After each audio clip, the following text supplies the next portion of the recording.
So I just packed up all of my stuff in my car for the first time ever.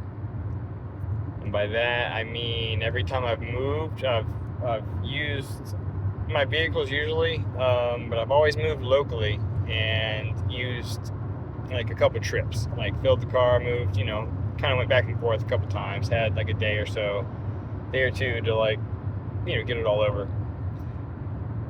But I've been donating a lot of stuff recently, and now I'm down to just my clothes, camping gear, like 2 boxes, one like kind of hardware tools, the other kind of like office things. Like if I were to get a place, I'd immediately have everything to do whatever kind of work I need to do.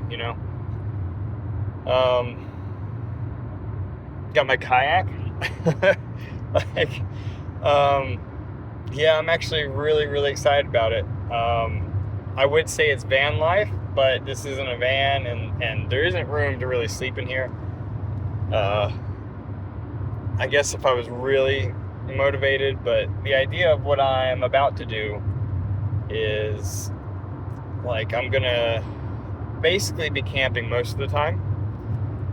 And I've practiced several trips over the past few months where I basically spend a week out, and then once every week. It's worked out like so far, like basically once a week I check in someplace, or I take a shower, and like I check in someplace that has power and Wi-Fi and a bathroom, like all that,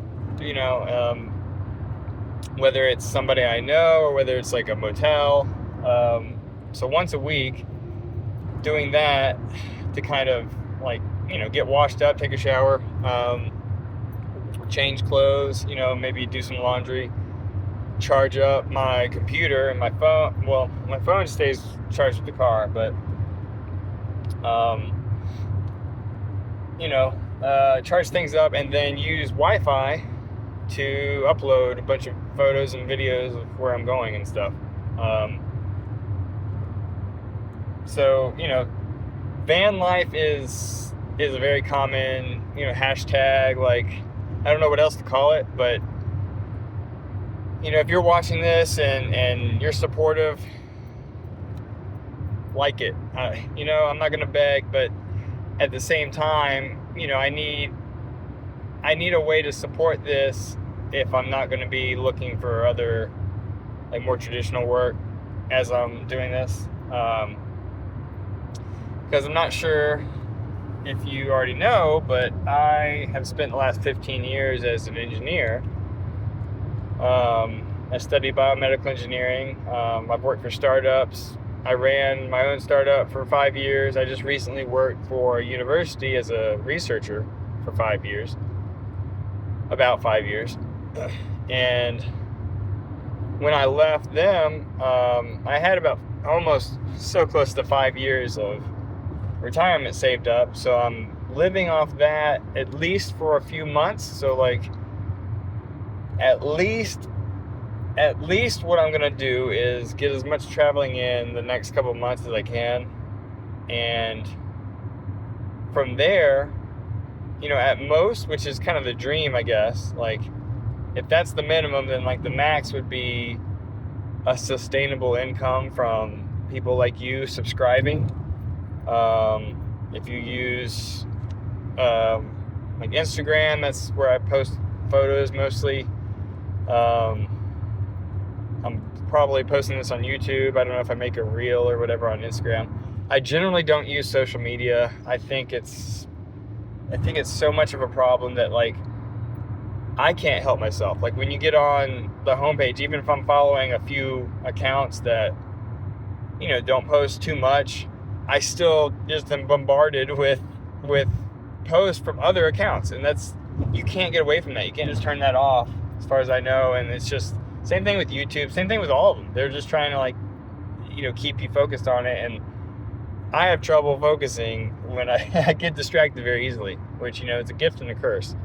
It's a gift for being an adventurer and a photographer, because I just make random turns that people don't usually make, and then I end up beautiful places where people don't usually go. Usually when people don't go there.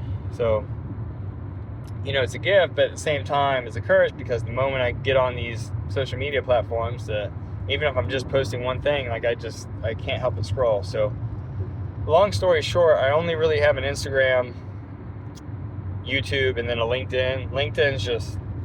LinkedIn's where I post all the stuff about that 15 years, and like I still am keeping my eye out for opportunities in that field, and I'm waiting on a lot of applications that I've put out, and I think I might have an interview soon. Like I'm not completely cutting off all my strengths, but at the same time I'm focusing a lot more than I ever have on my passions for like the creative arts.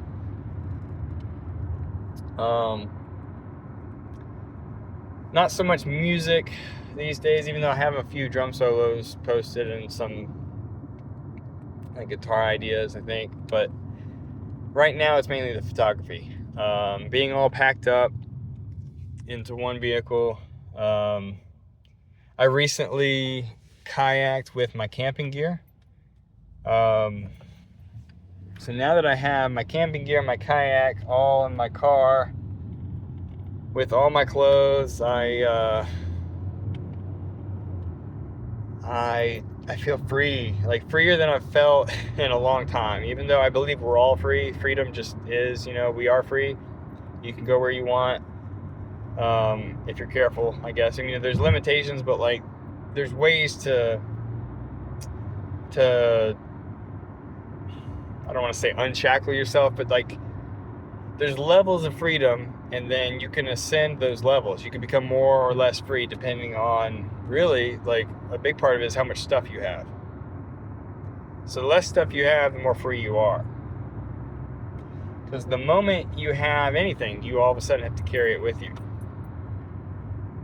It's getting kind of deep, right? It's almost philosophical. If you think of some of this stuff that I say as a metaphor, like I'm also writing. I'm writing a lot too, because this kind of thing happens all the time.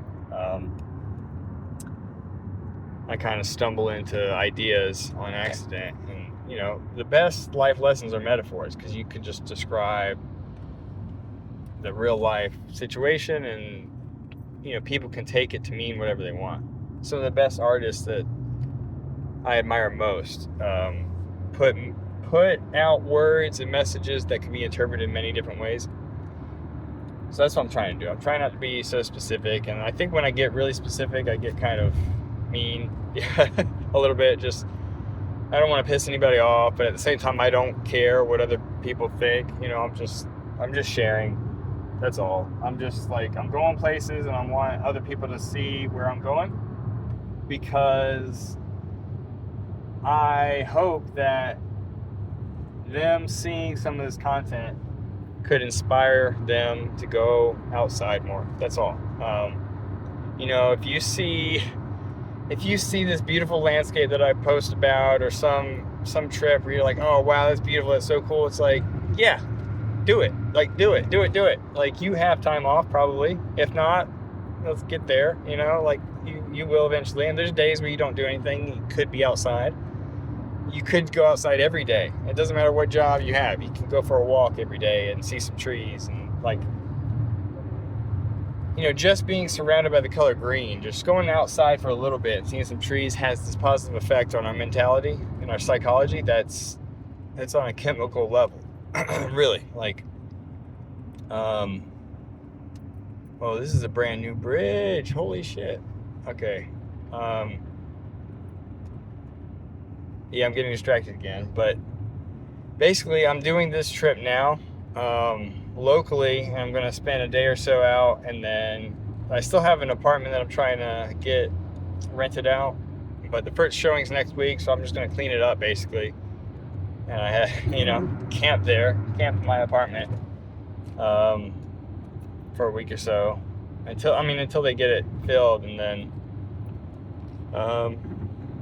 get the security deposit back, and maybe even an extra month on my budget, because here's the thing about checking into a motel once a week, there's a lot of places that are like $60, $50, 75 that aren't too shabby. You know, if they're in like a rural, beautiful area, but they're kind of the only thing around. Just, you know, it's decent. Like there's some, you know, not so decent ones for that price. But like, I'm just saying, if you think $50, maybe it's just shooting it. Like there's a place where I scoped it out already. It's like $45 a night. Like, so I just say 50, right? So $50 a night.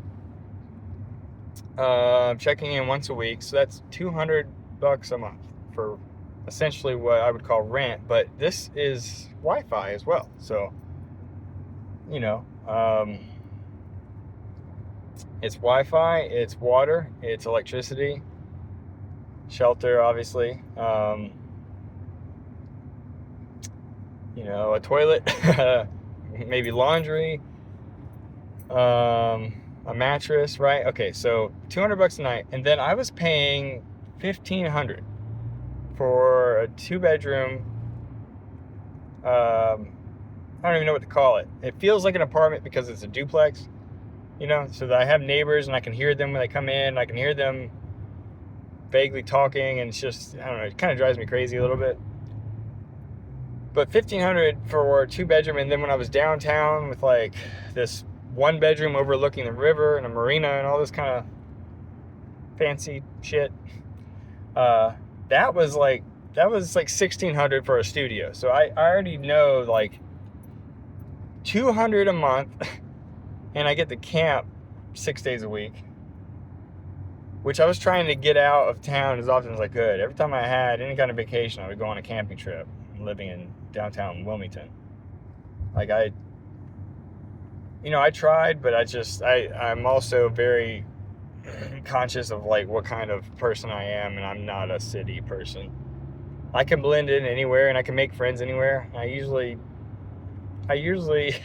meet some decent people, I guess. Make some good friends, meet some decent people everywhere I go. So nothing about this is really like, I don't know, sad for me, really.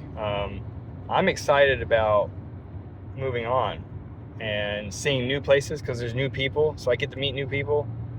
And the introversion part of me is seeing this as like an ideal situation, because I get to be solo, recharge, and then that one time where I'm maybe looking for a place to stay, or like, you know, I'm in some town, like I've been driving through the mountains all day or wherever I am, you know, and you know, when I check into these towns, I'll be fully charged, right? Like ready to meet people, ready to, you know, maybe have a drink or whatever. And I'm gonna do this for as long as I can. So you can help, you know, you can help. It's not much to sustain this lifestyle, but like I still need to eat. I still need that $200 a month for the rentals or whatever, and obviously gas money. Like the more subscribers that I have here, the more subscribers I have, the longer I'll be able to have this lifestyle, and the more I'll be able to share, the more gas I'll be able to put in, right? Put in the car and like keep moving, the more miles I'll be able to do.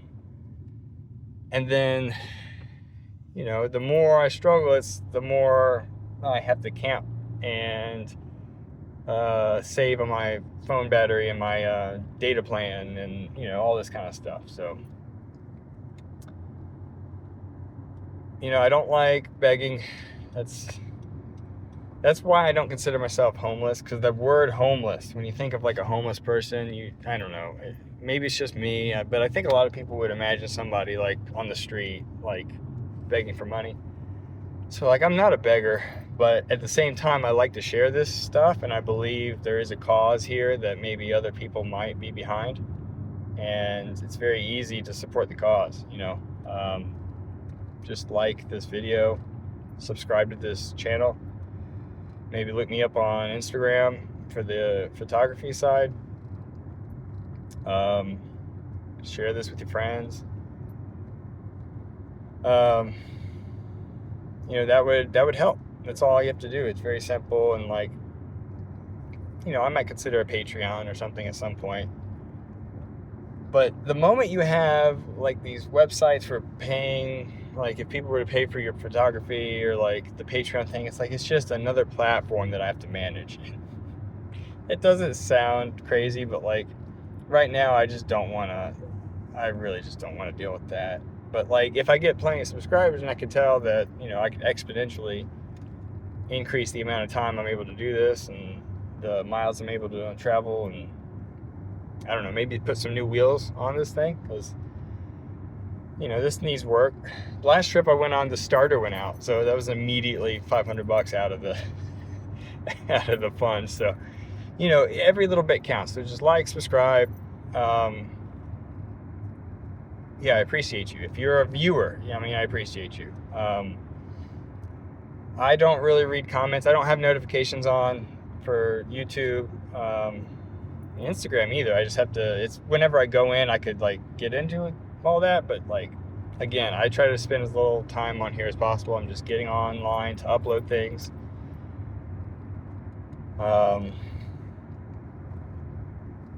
But if you do feel like sharing anything, just keep it positive. I'm not trying to piss anybody off.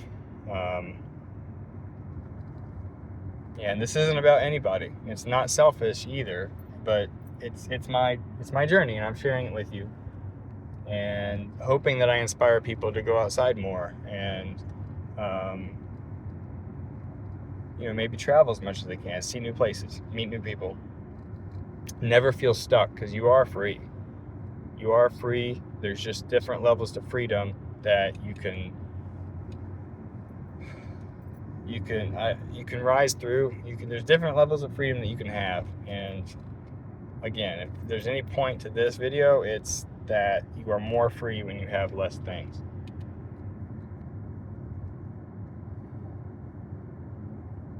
So have the right things.